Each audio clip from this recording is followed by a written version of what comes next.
ಬೆಳಿಗ್ಗೆನೆ ರೆಡಿ ಆಗಿದ ತಕ್ಷಣ ನಮ್ಮ ಅಪ್ಪಾಜಿಗೆ ಆಫೀಸಿಗೆ ಹೋಗ್ಬೇಕು ಅಂತ ಹೇಳಿದ ತಕ್ಷಣ ಕರ್ಕೊಂಡ್ ಬಂದು ರೈಲ್ವೆ ಸ್ಟೇಷನ್ ಬಿಟ್ರು. ಟ್ರೈನ್ ಬರೋ ಪ್ಲಾಟ್ಫಾರ್ಮ್ ಗೆ ಬಂದೆ. ಟ್ರೈನ್ ಬರೋದಕ್ಕೆ 10 ನಿಮಿಷ ಬೇಕಿತ್ತು. ಅದಕ್ಕೆ ಫುಲ್ ಚಳಿ ಇತ್ತು. ಆರಾಮಾಗಿ ಕೂತ್ಕೊಂಡು ಟ್ರೈನಿಗೆ ವೇಟ್ ಮಾಡ್ತಾ ಇದ್ದೆ. ಕೊನೆಗೂ ನಮ್ ಟ್ರೈನ್ ಬಂತು. ಒಳಗಡೆ ಹೋಗಿ ಕೂತ್ಕೊಂಡೆ. ಹೆಂಗೋ ನನಗೆ ವಿಂಡೋ ಸೀಟ್ ಸಿಕ್ತು. ಕೂತ್ಕೊಂಡು ಆರಾಮಾಗಿ ವ್ಯೂ ನೋಡ್ಕೊಂಡು ಟೈಮ್ 7:25 ಆಗಿತ್ತು. ನಿದ್ದೆ ಫುಲ್ ಎಳಿತಾ ಇದ್ದು. ಅದಕ್ಕೋಸ್ಕರ ಹೆಡ್ಫೋನ್ ತೆಗೆದು ಇಂಟರ್ನೆಟ್ ರೇಡಿಯೋ ಆನ್ ಮಾಡ್ಕೊಂಡು ಕೇಳ್ಕೊಂಡು ಆರಾಮಾಗಿ ಹೋಗ್ತಾ ಇದ್ದೆ. ನೋಡಿದ್ರೆ 2 ನಿಮಿಷ ನಾನೇ ಶಾಕ್ ಆದೆ. ಮುದ್ದಲಿಂಗನಹಳ್ಳಿ ಸ್ಟೇಷನ್ ಸ್ವಿಟ್ಜರ್ಲ್ಯಾಂಡ್ ತರ ಆಗಿತ್ತು. ಫುಲ್ಲು ಚಳಿ ಗುರು.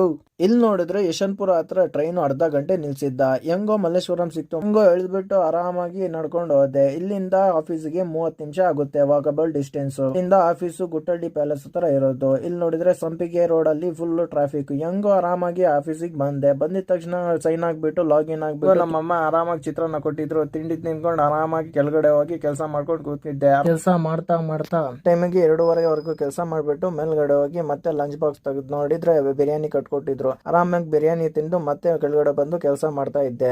ಕೆಲಸ ಮಾಡ್ಕೊಂಡು ಆಮೇಲೆ 5:30 ಆಯ್ತು. ನಮ್ ಕೊಲೀಗ್ಸ್ ಏನೋ ತಮಾಷೆ ಮಾಡ್ತಾ ಇದ್ರು. ಅದನ್ನ ನಕ್ಕೊಂಡು ಡ್ಯೂಟಿ ಟೈಮ್ ಮುಗೀತು. ಆರಾಮಾಗಿ ನಡ್ಕೊಂಡು ಹೊರಗಡೆ ಬಂದೆ. ಹೊರಗಡೆ ಬಂದಿದ ತಕ್ಷಣ ಹೆಡ್ಫೋನ್ ಹಾಕೊಂಡು ಮತ್ತೆ ಆಕ್ಚುಲಿ ಆಫೀಸ್ ಇಂದ ಲೇಟ್ ಆಗೋಟೆ. ಟ್ರೈನ್ ಬೇರೆ ಬರೋ ಟೈಮ್ ಆಗಿತ್ತು. ಹೆಂಗೋ ಬಂದಿದ ತಕ್ಷಣ ಟ್ರೈನು ಬಂತು. ಸ್ಲೀಪರ್ ಸಿಕ್ತು. ಆರಾಮಾಗಿ ಫೈನಲ್ ಆಗಿ ಮನೆಗೆ ಬಂದೆ ಗುರು.